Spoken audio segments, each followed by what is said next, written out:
Hello and welcome to this look at an applied Q equals MC delta T question.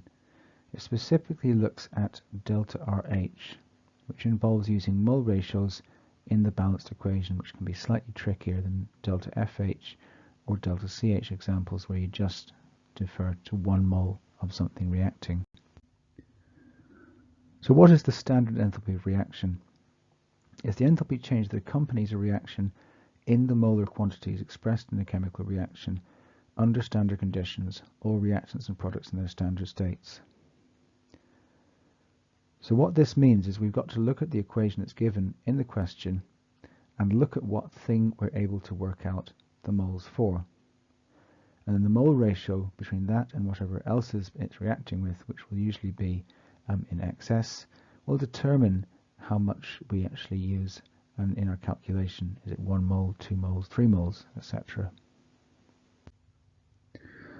So in this example, you can see that there's some information given. There's 50 centimeters cubed of 1.5 mole per decimeter cubed PbNO3, 2. So lead 2 nitrate to be precise. And then you measure out 50 centimeters cubed of a solution of potassium iodide, which is in excess.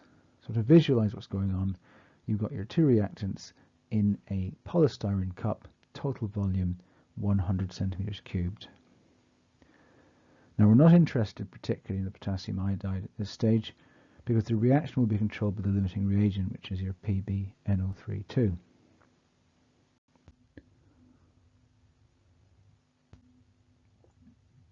So start with Q equals MC delta T, and you do 100 times 4.18 times 10.5, 10.5 being the difference between these two. So that gives us 4,389 joules, or 4.389 kilojoules. Remembering that obviously we have to do it in kilojoules per mole. So coming back to our polystyrene cup that had a specific amount of lead nitrate added, we need to work out how many moles. So it's V times C, or 50 over 1000 times 1.5, giving you 0.075 moles.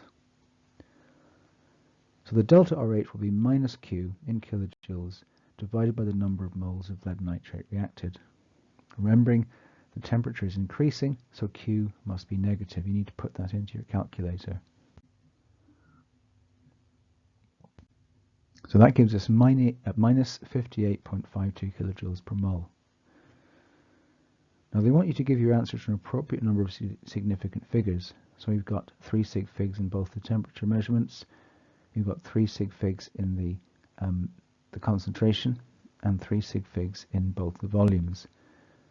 So in this case it's obviously going to be 3 sig figs. If it was different numbers of significant figures throughout the question, you'd go for the least sensitive or the lowest number of significant figures, because this would be more repeatable and therefore more reliable.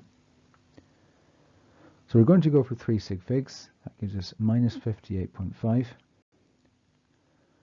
And checking with the mark scheme, that's exactly what they want for 4 marks. So the next part of the question wants an ionic equation for the reaction. So going back to the original equation, you cancel any aqueous species occurring on both sides. So there's 2 potassium ions and there's 2 nitrate ions. So you can see on both sides there's NO3 minus twice, and on both sides there is potassium plus twice. So getting rid of those, you write out what's left behind including state symbols, which gives you this. Then the next part is a little bit more applied. The 50 centimeters cubed of Ki used in the experiment contains 10% more Ki than is needed to react with 50 centimeters cubed of 1.5 mole per decimeter cubed of lead nitrate. So going back to what we calculated before, we've got 0.075 moles of lead nitrate. Notice the 1 to 2 mole ratio in the equation, so therefore the number of moles of potassium iodide needed to completely react with this will be 0.150. But we want 10% more than that, so we multiply that by 1.1, a quick decimal way of scaling it up, and you've got 0.165 moles. So the concentration thereafter is C equals moles over volume, which is 0.165 over 50 over 1000, which gives you 3.3. And that's exactly what they're after in the mark scheme as well. Okay, thanks for listening. Hopefully this has been a useful look at a slightly trickier delta RH type of question. Until next time, see you soon.